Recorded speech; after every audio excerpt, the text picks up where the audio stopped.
weltare ɓiɓɓe fulɓe andu diine maɗa fedde heblo sukaɓe afrique weltare tv takusan yoni to gurela oumar ly to ɓoki diawe to jaamu guela to kanela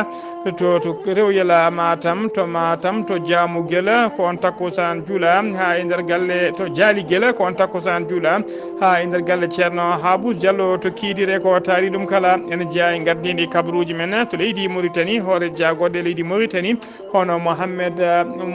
Mohamed Wulbilali gila ñalawma hanki o mo tawi jillu makko e nder région ngaji tati tawateɗi e nder leydi Mauritanie woni to Brakna to Gorgol ha to Asaba Kalam ha joni to leydi Mauritanie Abou Dhabi walliti leydi Mauritanie fodde 30 million taw ko haalisa dollar foof noon ko yidde ka yahaɓade e kiifa yaltiri ɗon ka ha laaɓi to leydi Sénégal Ousmane Sonko waɗi escale mum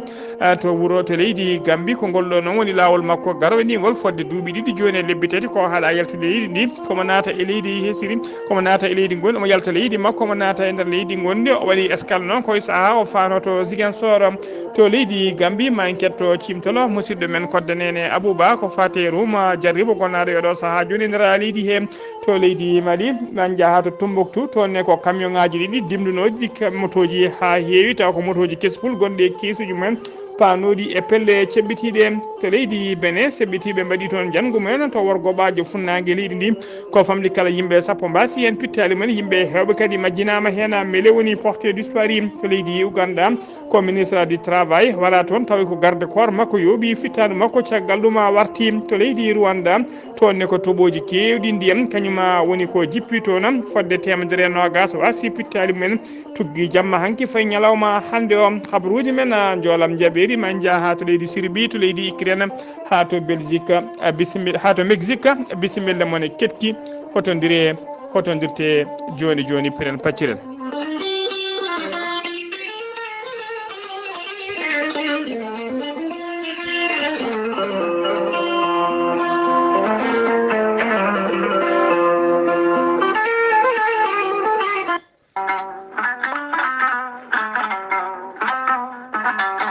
kura ko koddiɗo belɗo hen banggue jawɗo bomde so tawi mbaɗɗa hen ko matériel mo moƴƴani comptoir français de électricité ari e dow moɗon addani mon ko produit moƴƴo matériel original giwɗo toon to leydi France taw kadi an gonɗo e mahango guila e galle ma ha e bâtiment ji maɗa jumaji e jamaji kala ko maha toon son jokkodire comptoir français d' électricité ma on keɓen hoolare timmude no feewi an mahaɗo galle mum aɗa waɗi hen kalisaji ha heewi aɗa itti ɓoggi kuura ɗi moƴƴani walla contact uji goɗɗi aɗa waɗi hen saaha kala ene bonna matériel uji maɗa ene suma lampaji maɗa jokkodire comptoir français d' électricité joni keeɓa hoolare comptoir français d'électricité tawete koto Dakar lamorgo leydi Sénégal to Kermassar taɓande temedere hakkude mum e Auchan koni henna sifori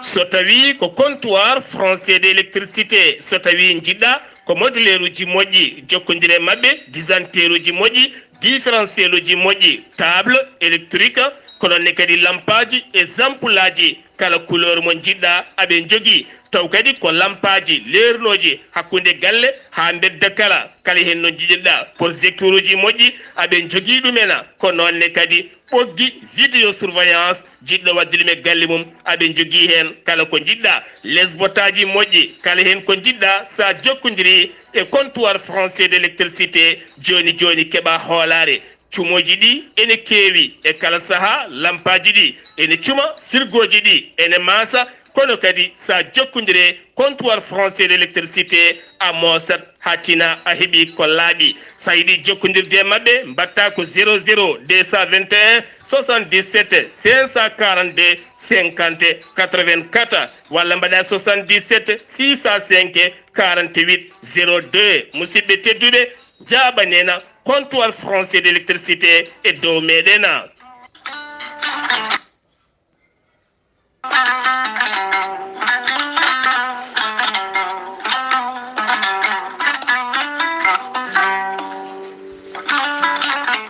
musidɓe tedduɓe funnangue hirnangue rewoy worgo sahale baleri jam koy are medena jam garɗo e men ko kiiɗo hen lekki kewki kawisaji cafroki ñabboji kewɗi cuuɗotoɗi e nder ɓalli ko wayno joguiɗo caɗele AVC karƴaga mo ƴiƴam dogata e ɗaɗi muma neɗɗo toƴiɗo ɓandu musoru ɓandu jaaɗoru ɓandu wuloru jokkodire gorel teyya joni joni keɓa hen ko laaɓi sa yiɗi hebde siit gorel teyya janggana hoore maɗa ha ganda ñaw mo joguiɗa o mbete gorel teyyane safra ɗuma jahata koto site mabɓe internet a mbaɗa www.gorelteyya.com ma janggan hoore maɗa ngan sanga jokkodira e tongoɗe gorel teyya keɓa hen ko laaɓi so tawi koto Italie gonɗa jokkodirta koye ceerno Abouli mbatta ko plus 39 339 85 66 739 so tawi koto Espagne gonɗa jokkodirta koye Boy Amadou Touré mbatta ko plus 34 643 29 22 96 so tawi koto centre Afrique gonɗa jokkodirta koye Ibrahima Diallo mbatta ko 00 236 75 50 75 08 so tawi koto États-Unis de Amérique gonɗa jokkodirta koye Aboussa Kawral Fouta Business plus 1 34 77 01 56 77 so tawi koto leydi France gonɗa jokkodirta koye Harouna Ngayda mbatta ko 00 mbatta ko 00336 50 99 64 43 musidɓe tedduɓe baddene dando faade gorel teyya cafloro ɗena kettode kaburuji mon e ɗemngal pulaar Afrique, Asie, Europe, Amérique, Moyen-Orient, Océanie. jam ñalle moon musidɓe tedduɓe eɗen goni e alarba tati lewru duujala hitande ujunnaji ɗiɗi e nogas e tati habruji moon e ɗemgal pulaar e sawtaye ko musidɗo moon sehil moon Ghalii Abuu Bah to karallagal ha mbawon yiide en to banggue YouTube ko miñi men sehil men Saydou Abou Bah pulaar noon wi e nder jandeji men e nder groupe aji men WhatsApp e kala ñalawma noon pulaar ne jogui konngol ñalawma hande o noon wol konngol sokhna Mariame Sow haali wonde pulaar wi keɗoɗen noppi men Mariame Sow assalamu aleykum jam Allah waale men bandiraɓam julɓe hande ko ñalde njeslaare tati lewru duujal hitande ujune ɗiɗi e nogas e tati ina hawre alarba sappo e tati lewru humtirandu hitande ujunere temedde nayyi e capannayyi e nayyi so Mayram Mamoudou debbo mo werma Sénégal o wi pulaar wi en ɗam ko wutti guiye so a ɓordima yuuma so a ɓorti keddoroɗa ɓandu meeru pulaar wi en ɗam ko wutte baɗɗo guiye walla ko wutte guiye so tawi a ɓornima yuuma so tawi kadi a ɓortima keddoroɗa ha ɓandu ɓoldu musidɓe tedduɓe ñawre hakkillaji moon oɗo pulaar laaɓɗo ceera habaruji moon e ɗemgal pulaar to leydi Mauritanie puɗɗoɗen hoore jagoɗɗe leydi Mauritanie hono Mohamed Wul Bilali o minima jillu makko guila ñalawma hanki o omo ɗamini yaade noon e nder yoga e région ngaji walla mbiyen région ngaji tati tawateɗe e nder leydi Mauritanie omo foti yettade Brakna e région de Gorgola wondude e région de Asaba ko hanki kikiɗe noon talata hanki kikiɗe ko nden tigui o jaɓɓugal paydungal no fewi to ɓoggue caggal nde o ummi ɓoggue kikiɗe kirɗe noon o joftoyi koto ka hayɗi to ka haydi to noon ko toon o waali subaka hande o noon walla ñalawma hande o mo foti ummade to ka haydi o yaɓana kiifa woni lamorgo Asaba wona noon jillu ngu noon wona jillu officiel ko jillu tan o yehi e mbaadi yurnude yaade ko fati ruma jarribo o no puɗɗiɗo eɗo saaha joni gonaɗo e nder leydi he holno ɗum yarata ha joni kabaruji men ɗemngal pulaar to leydi Mauritanie ha joni police mo Nouakchott ɓe koliri wonde ɓe tafi cellule taw ko cellule spécial halfinaɓe ko fati kay e rewidade e jiilaw ngel ɗo cukalela gorela majjungel biyetegel Sidi Ahmed Seybet noon ko cukalela majjungel e nder Nouakchott legal tujinin nokko biyeteɗo mella ene tawi nder Nouakchott police o noon rokkiri numéro uji ɗiɗi taw ko numéro uji vert ɗina numéro uji noon 24/24 kodi udditiɗi kadi hay sinno neɗɗo ala crédit aɗa wawi noddude ɗina numéro uji woni numéro 17 numéro 117 e numéro 190 ɗiɗon numéro ɗiɗi noon ɓe kolliri kala kay keɓɗo kabaru ko fati jiiɗo ngel ɗon cukalel walla nanɗo kabaru ko fati e maggel nde wawata jokkodirde e mabɓe hano hannirtini ha joni ko leydi Mauritanie keɗoɗen talata hanki o Ousmane Mamadou Kane ministre des affaires économiques et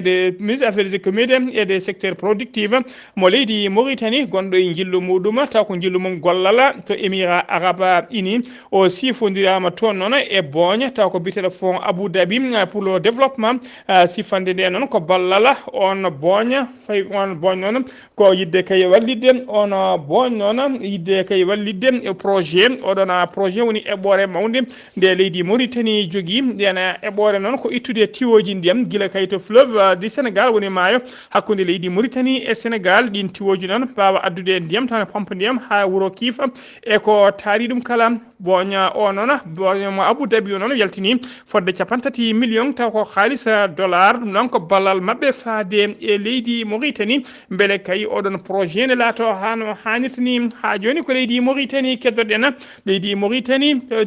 jiyan ha tan région de Adrar to Attara to saha kay Birane Daboul Ebeydi ko député e nder suudu sarɗeji leydi woni député sortant ko gemminiɗo kadi oɗo saha joni kadi gam yidde jamtude ngollon lefol wondu député nder suudu sarɗeji leydi Mauritanie hollirama tigui e saha kay o wonno e mowodiral makko meeting makko to Attara caggal kay nde o ƴetti konngol nde o yiiɗi ƴettude konngol fuɗɗade haalde ko ɗon kay hono correspondant jaayinde woni tigui télévision Mauritanie taw ko télé officiel biteɗo télé officiel biteɗo TV biteɗo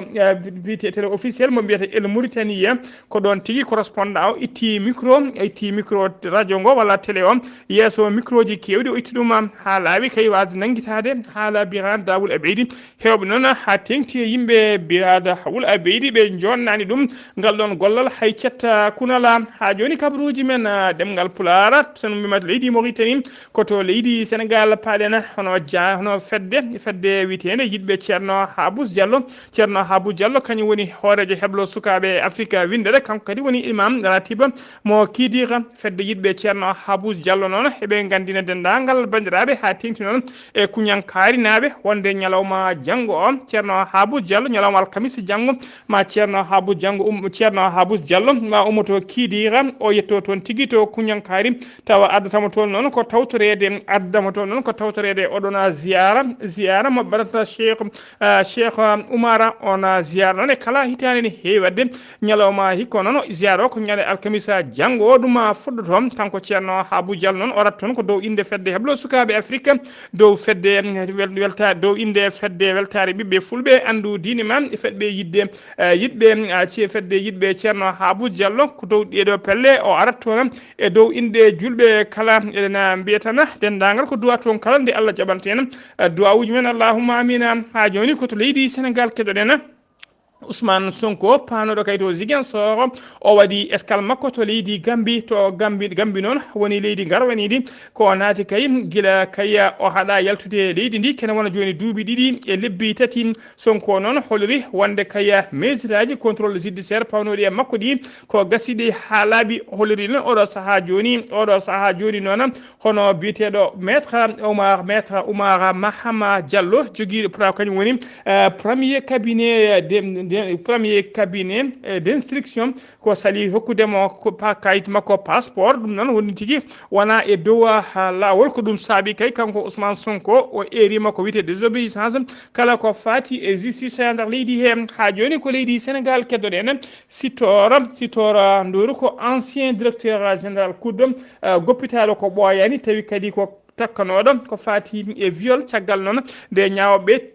jurniti kay ala kala preuve mo nanguirimo ko ɗum saabi noon o woppitama caggal nde woppita noon yimɓe hewɓe mbaɗino tigui e nder réseaux sociaux ji mbaɗino hen kalande mumen jiyande mumen hen ɗiɗo noon o porti ɗumen plainte ɓen ɗiɗo ɓe o porti plainte hen goto ko activiste ene wiye Gabriel Kana goɗɗo ko syndicaliste ene wiye Dame Boji ɓeɗon ɗiɗo kala noon o portiɓe plainte caggal kay ɓen kollirno wonde kay ko tuma ko weeli ko hunde wonde kadi o fotani woppitede ko hujjikintoɗo makko noon woni avocat makko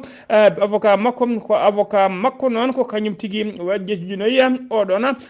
plainte avocat makko ne wiye maître Aboubacar Cissé kañum jejjinoyi oɗon plainte to yeeso cuuɗi ñawirɗi ha joni kabaruji men ɗemngal pulaar to leydi Sénégal ha joni imam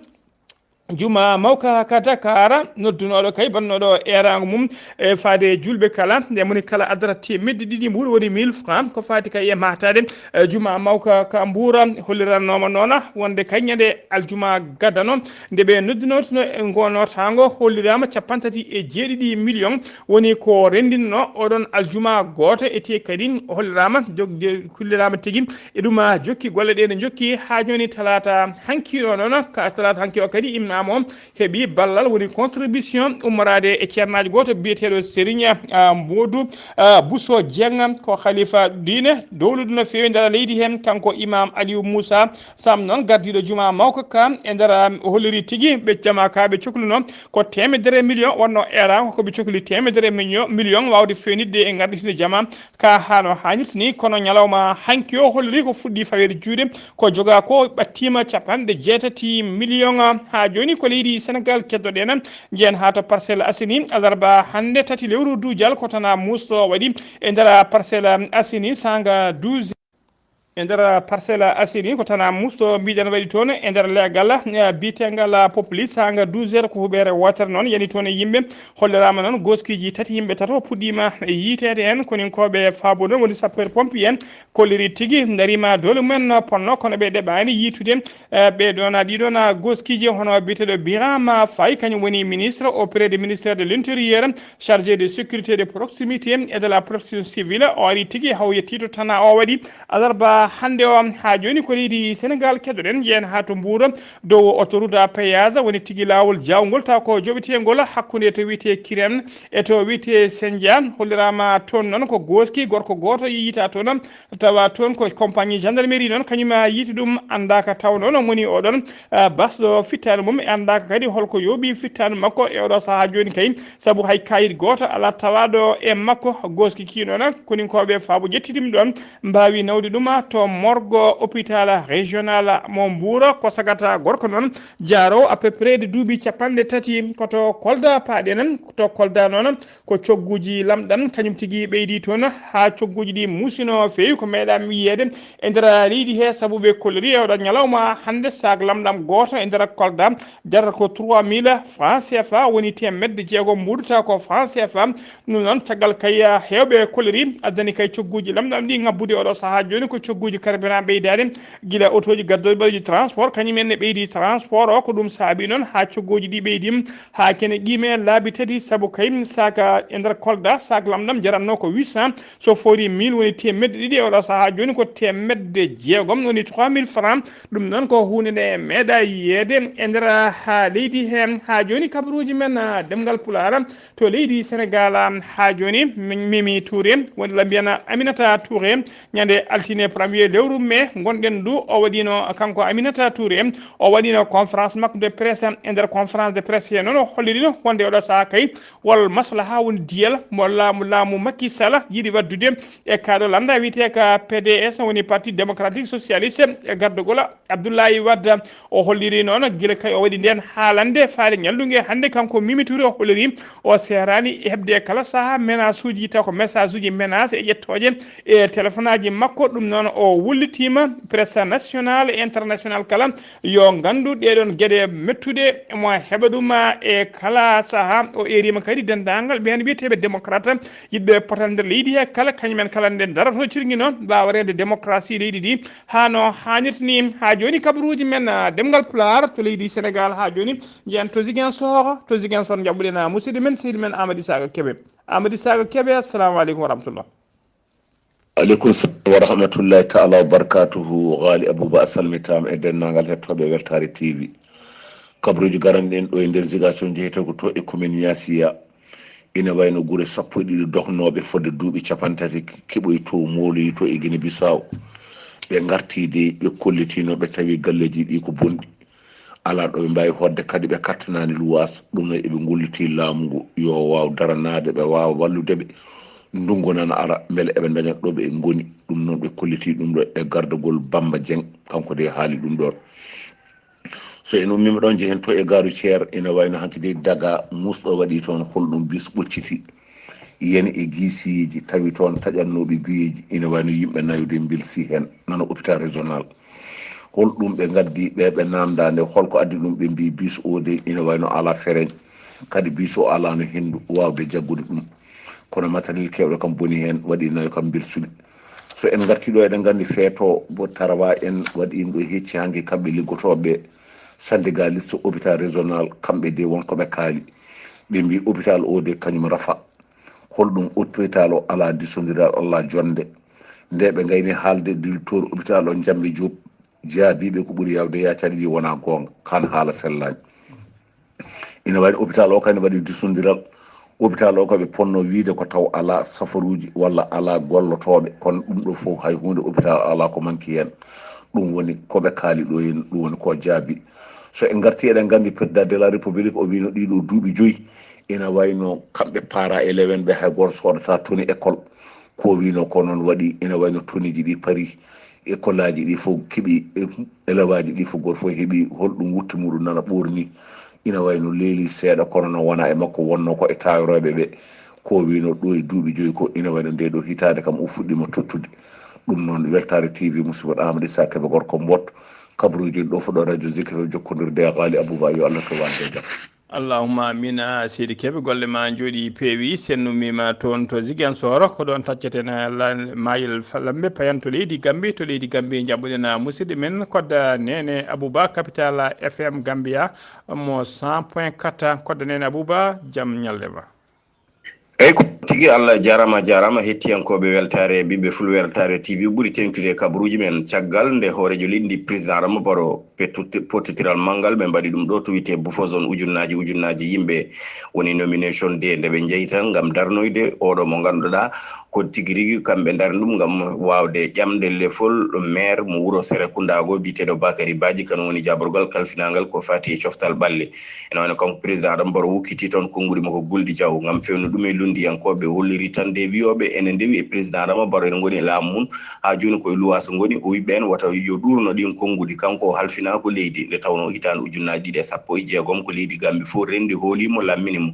reften ujunnaji 221 ɗum kadi ɓe gartiri hoolare o wi ha joni de landama ko e kanko laamu makko ɓe jiɗi tigui rigui leydi Gambie aɗo e duuɓi 50 paaɗi yeeso taw laamu leydi Gambie woni koye juuɗe mabɓe ɗum ɗo noon ko golle namditeɗe ɗen golle mo wat ɗum nde tawno mo andi ɓesgu leydi Gambie kala ne hoolimo oɗo noon mo darni gam ƴamde lefol maire mo wuuro Serekunda Bakary Badji holliri tan de on so ari hen ma on ɓamtade saabu ɗum ma andu diƴƴe kuɓɓam e ko nandi hen e liggonirde kompinaji ɗi kala gam kadi ɓen mbawa hebde ko wiyete ko ñamale mbawa tigui rigui gollude projet ji muɗuminete o holliri tan de ene wayno sumgoji paaɗen ɗi ñande 20 lewru mai yimɓeɓe foof yoɓe jalto ɓe jaaha ɓe beddoyo carte mabɓe nde tawno ɗiɗo sumgoji kansulaji ɓennude hewɓe jaltani kono de mo ñaagui yiɗɓe yaadi makko kala ne mbawata yaltude e ñande 20 lewru mai jaaha beddono landama ko woni NPP tengti oɗo mo darne biteɗo Bakary Badji ko suka tedduɗo te kadi bawɗo golle mum te on kadi soɓe beddinima ɗum ene wayno nimsa alanaɓe hen ene wayno KMC woni Kanifing municipality council wona nokku ñamirɗo ala ko nokku gollirɗo ɗum konngudi président Adama Barrow ko dane Abou Bah gam weltare ɓiɓɓe fulɓe weltare TV ɗo e Bufo zone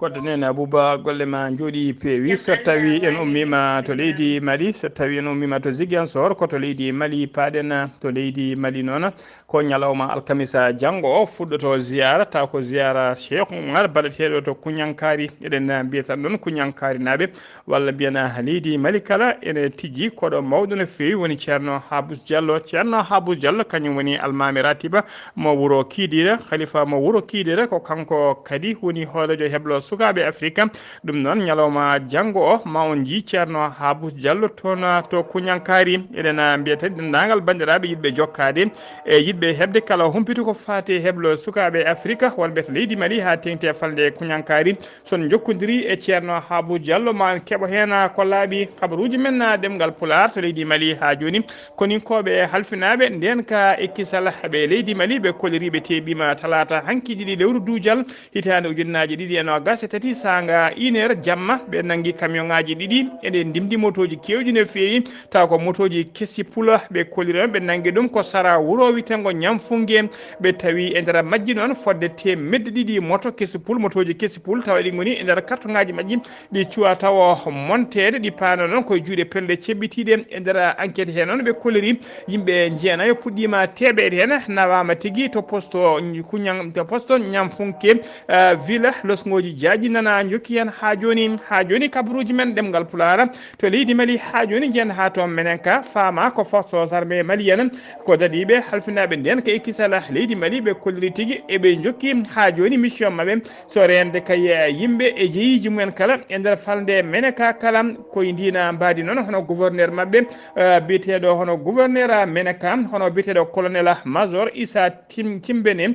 Timbine ina rassira ena ndina dendagal population kala o wiyaɓe yo ɓerɗe mabɓe deeƴe yo soɓe ɗanima soɓe lelima yoɓe ɗano hano hajis ni saabu kay koninkoɓeɓe nana gandi kay nden ka e kisal ha timmi e nder wuuro ngo e natirde e yaltirde wuuro ngo kala ha joni kabaruji men ɗemgal pulara to leydi Mali ha joni Cukkela Kokkola Mayga kañum woni hoore jagorɗe leydi ndi o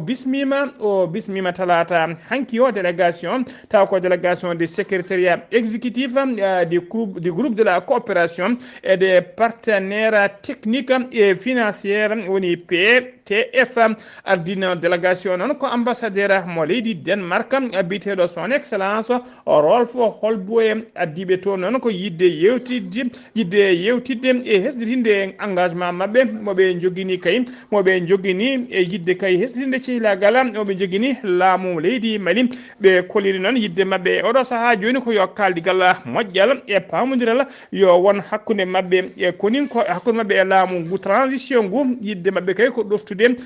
leydi ndi tigui ha laana mumen taw ko laana transition kam haka costa e dow jaam koto leydi Benin paaɗen seɓɓitiɓe mbaɗi jangu mumen to rewɓajo funnague leydi Benin to wuuro tawatego e nder arrondissement mo Kabo Bagou en ñande ɗum noon wonno ko ñande jamma altine ñande goho lewru men 2023 sanga 22 heures woni 10 heures jamma fodde yimɓe sappo noon basi hen pittali men taw foof ko jambourem woni civil en hewɓe kadi dahama hen walla majjinama hen mele woni porté dispari kabaruji men ɗemgal pular ha joni to Uganda to leydi Uganda noon tawi sunare mawde no fewi ko ministre mabɓe de travail woni jagogal kalfinaɗo ko fati e golle mo leydi Uganda ko kañum tigui fittare mum itta talata hanki o taw kadi warimo ko garde corps makko kañum fellimo on garde corps noon caggal nde fellimo kañum hoore mum ko ɗon ƴetti fetel mum runtiri e hoore mum kadi felliti hoore mum woni warti ene sikka noon walla caɗele gonnoɗe e hakkude mabɓe kanko baraɗo noon omo wiyetno Charles Anguilla kono ko colonel à la retraite ko kanko wonno ministre mabɓe du travail koto leydi Rwanda paɗena Rwanda kañum ne heeɓi toɓoji kewɗi ndiyam no fewi jamma talata hanki fayi ñalawma hande o toɓoji kewɗi ndiyam jaaduɗo e yolayru e dillande leydi fodde 120 jiiɗi neɗɗo tuggi hanki fayi hande ko fuɗɗi bilan ko wasi pittali men galleji kewɗi derguitima hen jaade wame tawa kadi ko yolayru yo saabi ɗuma e glissement de terre kabaruji men ɗemgal pular kabaruji men jolam jaɓeri koto leydi Serbie paɗena alarba hanki o ko fiyande suka togoso ƴimo duuɓi 13 taw ko élève kañum addi fetel e nder école o idi fellude ko gardien école o yooɓi fittare mum caggal ɗum o felli élève aji hewɓe no fewi hewɓe gantiri teskama noon waɗi hen mayɓe ɗiɗo e nder mayɓe noon suko goto élève taw ko fraysenaji no jeeya e wasde pittali men koto leydi Ukraine paɗen laamu leydi Russe holliri tigui wonde drone goto wonde holliri kay wonde drone jinnoɗo yoɓade fittandu hoorejo leydi mabɓe hono Vladimir Poutine hono noon tawi noon ko biyeteɗo Volodymyr Zelensky kañum ardi leydi Ukraine o yeddi on kabaru ha sori ladde o yeddi on kabaru ha sori ladde holleri tigi laamu makko hay doron goto alamo neldi gam ittude fittanu ona biteɗo Vladimir Poutine gaddiɗo leydi Russie laamu leydi Russie noon ɓe koliri ɓe jandini dronaji ɗiɗi tawaɗina dronoji wonno mission mum ko ittude fittandu hoorejo leydi ndi ha joni ko leydi Ukraine keddoɗen koni koɓe leydi Russe ɓe joni ɓe colikoɓe leydi Russe jorino bomboje kewɗe no fewi e missilaji e nder région mo Kherson e nder région mo Kherson tawe to worgo leydi ndi no tawede bilan o noon ñalawma hande o bilan hollirama no gasi go neɗɗo wasi hen fittade mum fodde 49 wolɓe ko mbarmi hen hono holliri kay hoorejo leydi Ukraine hoorejo leydi Ukraine ɓe holliri kadi wonde bomboje ɗe ɓe tobɓuno ko gar goto wondude e magasin jeewo pièce wondude e supermarché e station service ko nokkuji kewɗi yimɓe no fewi koto leydi Mexique cakkitoɗen civil en janino e groupe taw ko groupe militaire jiɗum militaire ɓe mbanno jangu noon ko hakkude nokku biteɗo Ixtal eto wiyete Exandro dadiɓe ɓe noon mbawi dartade ɓe dartiɓe noon caggal e nder dartugol hen kamɓe dadiɓe ɓe mbari yimɓe jeetato taw ko jeeyaɓe nden fedde jambureɓe musidɓe tedduɓe gasi ha laaɓi ceer ko ɗum ɗo wonno ko tonguɗen habruji mon e ɗemgal pulaar e sawta he ko musidɗo mon sehil mon Ghalii Abuu Bah to karallagal ko Saydou Abou Bah to Ziguinchor ko Amadou Sa Keɓe enen nangani en to tawi noon ko leydi Gambie ko kodde nene Abou Bah yo jaam Allah jogomi jogo on